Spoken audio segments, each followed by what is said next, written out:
Recite کریں گے.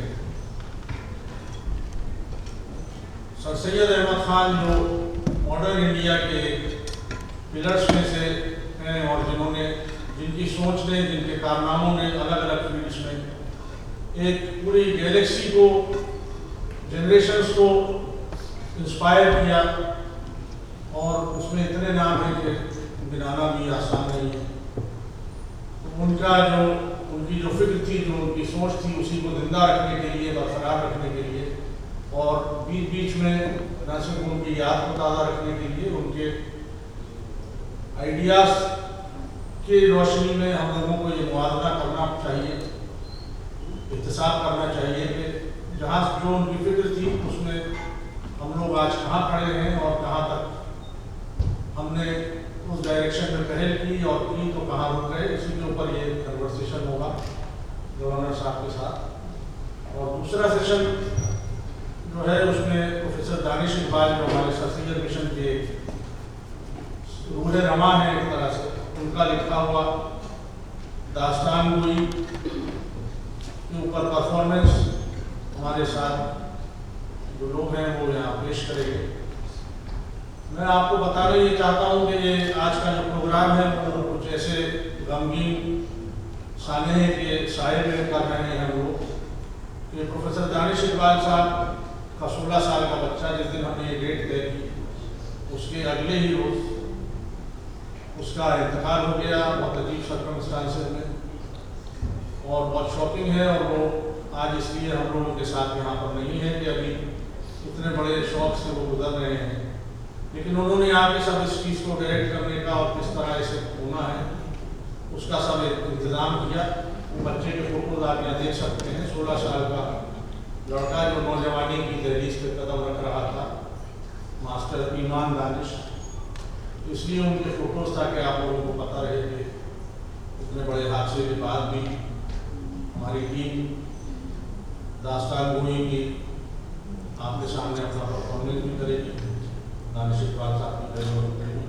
اور میں درخواست کرتا ہوں کہ وائس چانسلر صاحب ڈسائڈ کریں اور انفنشڈ ایجنڈا اور سر سید کے اوپر ہمارا آغا صاحب انیشیٹ کریں گے ڈسکشن. اور آپ سے صاحب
سینٹرل ایشیا کی بات سن رہی تھی.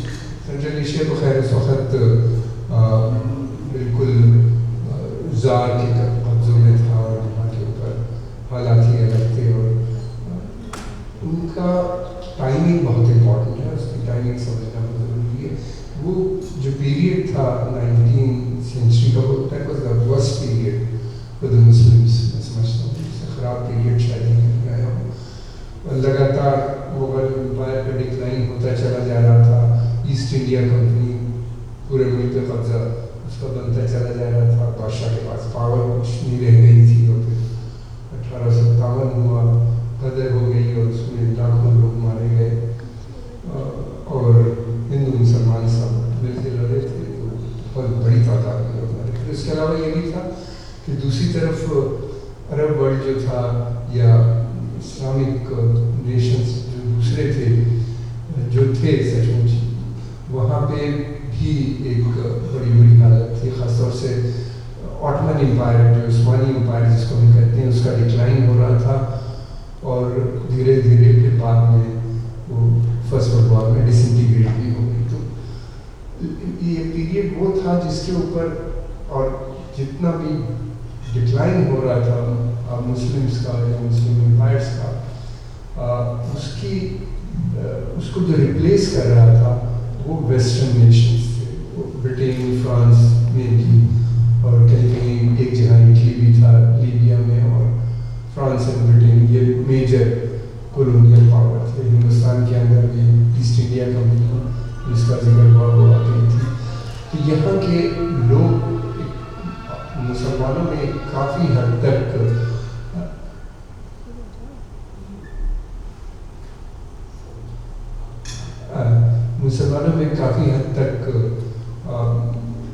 ویسٹرن نیشنز کی طرف نفرت سی ڈیولپ ہو گئی تھی، اور اس کو لگاتار بڑھایا بھی جا رہا تھا. تو جو بھی چیز ویسٹ سے آتی تھی اس کو علماء بھی انکار کر رہے تھے اس سے، اور اس کو ایکسیپٹ نہیں کر رہے تھے، اور لوگ بھی کوئی اچھا ان کا ایٹیٹیوڈ اس طرف نہیں تھا. یہاں یہ بھی سر سید احمد خان پہلے آدمی تھے جنہوں نے کہا کہ ماڈرن ایجوکیشن ہونی چاہیے. ان کی یہ سمجھ تھی کہ جو بہت زیادہ ٹریڈیشنس ہیں، جو اسلامک ٹریڈیشنس جو بنے ہوئے تھے، اور ایکسٹریمزم جو تھی beyond logical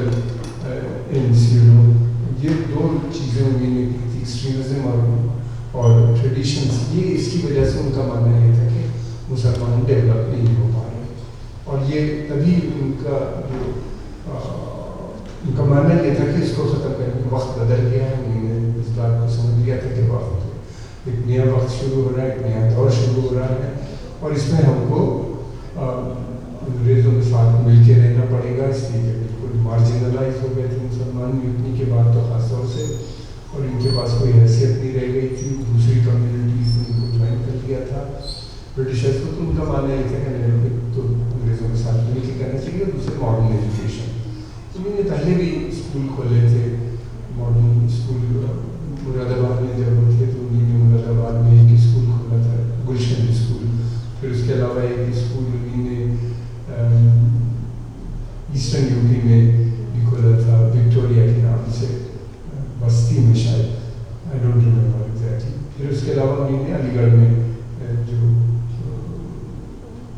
Anglo oriental college, محمد اورینٹل کالج وہاں پہ بنایا. اس طریقے سے انہوں نے وہ اپنے مشن میں لگاتار کوششیں کر رہے تھے، حالانکہ ان کا بہت زیادہ اپوزیشن ہو رہا تھا وہاں پہ. میں زیادہ بات نہ کرتے ہوئے میرا پہلا سوال یہ تھا کہ وہ اس وقت کے حالات اور اس میں ان کا جو مشن تھا اس کے بارے میں ذرا سا.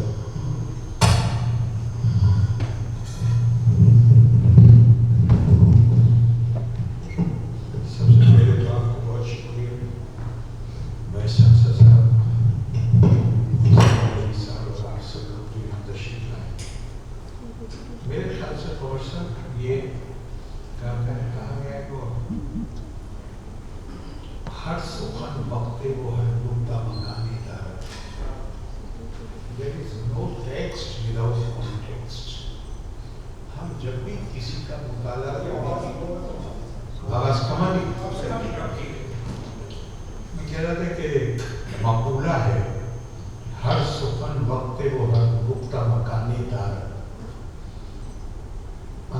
میں کہیں تو there is no text without context.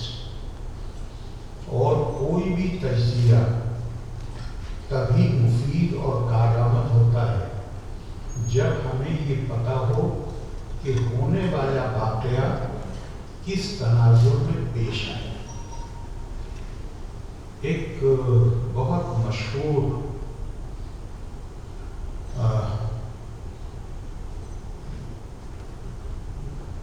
عالم انہوں نے بڑے اسکالر انہوں نے لکھا کہ جب صلیبی جنگوں کا کروسیڈ کا خاتمہ ہوا جس میں یورپ کی مجموعی طاقت کو پسپائی کا شکار ہونا پڑا تو ان کا ایک ایٹیچیوڈ بنا اور ایٹیچیوڈ ان کا جو طرز عمل بنا وہ یہ بنا کہ وہ جن سے لڑنے آئے تھے مڈل ایسٹ میں یہ ہم سے علم و ہنر میں آگے ہیں اور جب تک ہم علم اور ہنر میں ان کے برابر نہیں آ جاتے یا آگے نہیں نکل جاتے تب تک اس طرح کی لڑائیاں بے معنی. اور جب وہ ریٹریٹ کیا انہوں نے واپس ہو گئے تو تاریخ ہمیں یہ بتاتی ہے کہ یورپ کا پہلا میڈیکل کالج جو اٹلی میں بنا اس کے لیے ایک جس آدمی کو ذمہ داری دی گئی اور کنسلٹینٹ کا عہدہ دیا گیا میڈیکل کالج کو قائم کرنے کے لیے پہلا میڈیکل کالج وہ بغداد سے تھا. اسی طرح جو پہلا انسٹیٹیوٹ آف جیوگرافی قائم ہوا وہ بھی مڈل ایسٹ سے تھا. یعنی جن کے خلاف وہ لڑائی لڑنے گئے تھے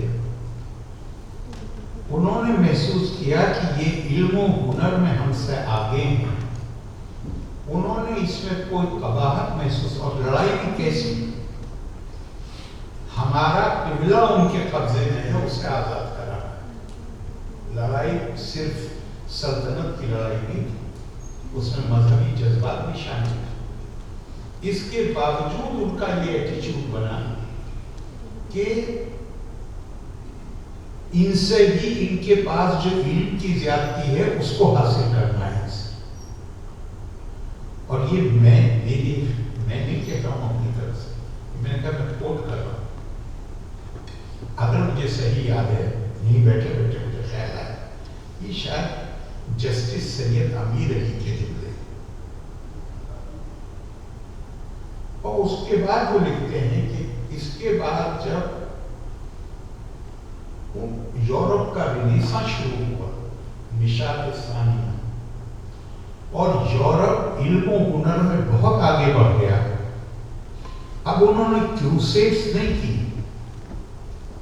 اس کے بغیر ہی وہ اتنے طاقتور ہو گئے کہ پہلی جنگ عظیم, دوسری جنگ عظیم اور ان کا مکمل تسلط قائم ہو گیا مغربی ایشیا. جب ان کا تسلط ایک طرح سے ان کی برتری قائم ہو گئی تو جو طرز عمل یورپینز کا تھا مسلمانوں نے اس کے برخلاف طرز عمل اپنایا. انہوں نے نہ صرف ان لوگوں سے جنہوں نے اپنی برتری قائم کی تھی نفرت کرنا شروع کی بلکہ ہر وہ چیز جس کے اوپر یورپ کی مہر لگی ہوئی تھی اس سے بھی نفرت کیا. اور وہ نفرت اس حد تک پہنچی کہ خود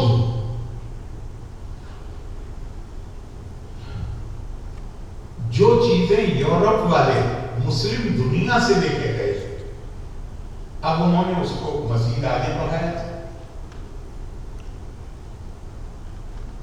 تو وہ بھی یہ مان لیا گیا کہ یہ یورپ کی ہی ایجاد کرتا ہے اور ان سے بھی نفرت کی گئی.